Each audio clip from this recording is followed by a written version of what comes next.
आज की इस वीडियो के माध्यम से हम पढ़ने वाले हैं बिहार एंड इंडिया की जो 2011 वाली जनगणना है, जो कि फेज फर्स्ट शिक्षक भर्ती में और फेज सेकंड शिक्षक भर्ती में डायरेक्ट क्वेश्चन जो है जनगणना से बने हुए हैं।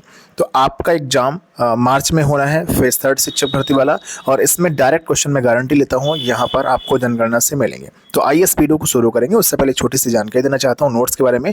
टीजीटी, पीजीटी, जूनियर टीचर या फिर पीआरटी की अगर आप तैयारी कर रहे हैं, जिसकी परीक्षा भी मार्च में होनी है 7 से 17 मार्च के बीच, इसके नोट्स आप ले सकते हैं। इस वीडियो के डिस्क्रिप्शन बॉक्स को चेक करिएगा, डायरेक्ट ऑनलाइन बाई करने का लिंक दिया गया है। 199 में आप नोट्स ले सकते हैं। कोई दिक्कत अगर आती है तो डिस्क्रिप्शन बॉक्स में दिए गए व्हाट्सएप नंबर पर आप उससे कॉन्टैक्ट भी कर सकते हैं। सबसे पहले यहाँ हम बात करेंगे जो 2011 के हिसाब से भारत की जनसंख्या है, वो यहाँ पर है 121 करोड़, यानी 1 अरब 21 करोड़। वहीं पर बिहार की जो जनसंख्या है, आपको याद रखना है इस पूरे डेटा को, 10,40,99,452, मतलब 10 करोड़ 40,99,452 जो व्यक्ति हैं वो यहाँ पर बिहार में है 2011 की जनगणना के हिसाब से। चूँकि 2011 के बाद कोई भी जनगणना नहीं हुई है अभी तक। अगर वहीं पर हम बात करेंगे देश की कुल जनसंख्या का 8.6% जो जनसंख्या है वो जो है बिहार की जनसंख्या है। इस डेटा को याद रखिएगा। देश की यानी भारत में जितनी भी जनसंख्या है, उस जनसंख्या का 8.6% जो जनसंख्या है वो बिहार की जनसंख्या है। इस पॉइंट को याद रखिएगा। इसके बाद यहाँ पर फिर पढ़ेंगे आगे। यहाँ पर अगर हम बात करते हैं कि अगर यूपी टॉप पर है जनसंख्या के मामले में, सेकंड नंबर पर जो है महाराष्ट्र है, और भारत में थर्ड नंबर पर जो सर्वाधिक जनसंख्या है वो बिहार की है। तो बिहार की जनसंख्या जो है भारत की तीसरे नंबर की सबसे ज़्यादा जनसंख्या, इस पॉइंट को याद रखिएगा। और देश की कुल जनसंख्या का 8.6% जनसंख्या जो है बिहार में निवास करती है। वहीं पर हम जनघनत्व के बारे में बात करेंगे तो जनघनत्व जो है भारत का है 382, तो यहाँ पर जो है बिहार का जनघनत्व है 1106। देश में है टॉप पर जनघनत्व के मामले में। प्रति 1 किलोमीटर में निवास करने वाले व्यक्तियों की संख्या ही उसका जनघनत्व कहलाती है। तो यहाँ पर हमने आपको इंडिया का बताया और फिर यहाँ पर जो है बिहार का बताया। इंडिया की इस वजह से बता रहे हैं ताकि आप कंफ्यूज ना हो, आपके पास इंडिया का भी डेटा याद रहे, क्योंकि कुछ भी आपसे पूछा जा सकता है, और यहाँ पर बिहार वाला भी डेटा आपके पास याद होना चाहिए। वहीं पर लिंगानुपात जो भारत का है 943 है, और यहाँ पर जो लिंगानुपात है बिहार का 918 यहाँ पर है। शिशु लिंगानुपात 919 है अपना जो है भारत का, और 935 है यहाँ पर बिहार का।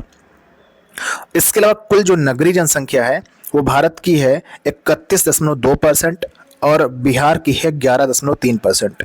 वहीं पर कुल जो ग्रामीण जनसंख्या है वो अब आप 100 से जैसे ही माइनस करेंगे यहाँ पर बचेगी 68.8%। 68.8% जो भारत की जनसंख्या है वो कहाँ रहती है, वो ग्रामीण इलाके में रहती है।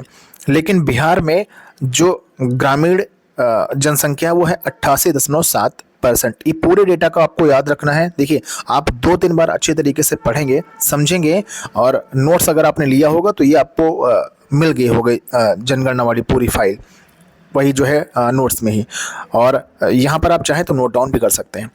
एससी जो है इंडिया में है 16.67% और बिहार में है 15.9%।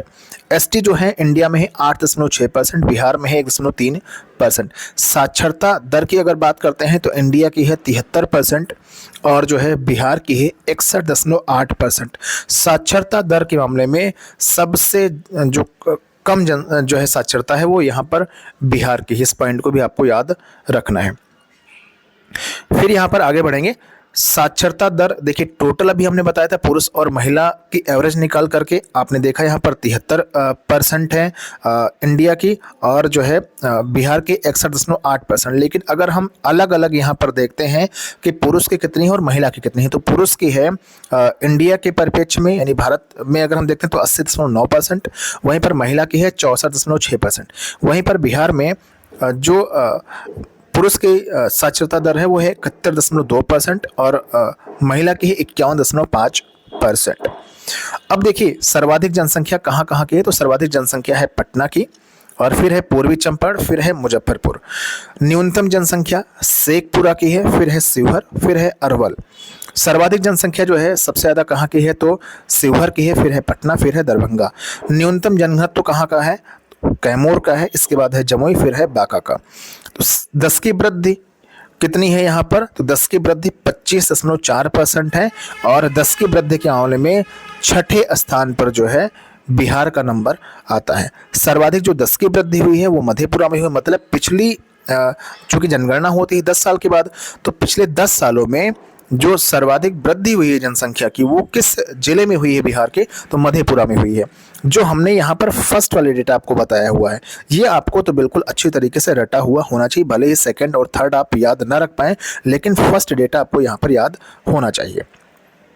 फिर से मैं पढ़ा दूं, सर्वाधिक जनसंख्या है पटना की, कम है सबसे शेखपुरा की, सर्वाधिक जनघनत्व है शिवहर का, सबसे कम है कैमूर का, 10 की वृद्धि 25.4% है, छठे नंबर पर है। सर्वाधिक 10 की वृद्धि मधेपुरा की है और न्यूनतम 10 की वृद्धि कहाँ की है? तो गोपालगंज की यहाँ पर है। आगे बात करेंगे, सर्वाधिक जो लिंगानुपात है वो गोपालगंज का है। इसके अलावा न्यूनतम लिंगानुपात मुंगेर जिले का है। सर्वाधिक जो साक्षरता है वो रोहतास जिले की है और न्यूनतम साक्षरता कहाँ है? पूर्णिया जिले की है। सर्वाधिक पुरुष साक्षरता रोहतास की है और न्यूनतम पुरुष साक्षरता पूर्णिया जिले की है, तो इस पॉइंट को भी आपको याद रखना है। सर्वाधिक जो महिला साक्षरता है वो रोहतास जिले की है और सबसे कम जो महिला साक्षरता है वो सहरसा जिले की है। सर्वाधिक जो नगरीय जनसंख्या है वो पटना में है, पटना के बाद मुंगेर में है, लेकिन सबसे कम जो नगरीय जनसंख्या है वो है समस्तीपुर की। इसके अलावा बिहार में जो एससी है वो बिहार की कुल जनसंख्या का 15.91% जो है बिहार में रहते हैं, तो इस पॉइंट को आपने यहाँ पर समझ लिया। आगे बढ़ेंगे, यहाँ पर सर्वाधिक जो एससी हैं वो गया में है, न्यूनतम जो एससी है, सबसे कम जो एससी है वो किशनगंज में है। एससी का जो लिंगानुपात है 925 है। अगर हम एससी कास्ट के हिसाब से देखते हैं, बिहार में एसटी बिहार की कुल जनसंख्या का कितना है? तो 1.3% है। इस पॉइंट को आपको याद रखना है। सर्वाधिक जो एसटी है वो कहाँ पर है? पश्चिम चंपारण में है और न्यूनतम एसटी कहाँ पर है? सबसे कम शिवहर जिले में है।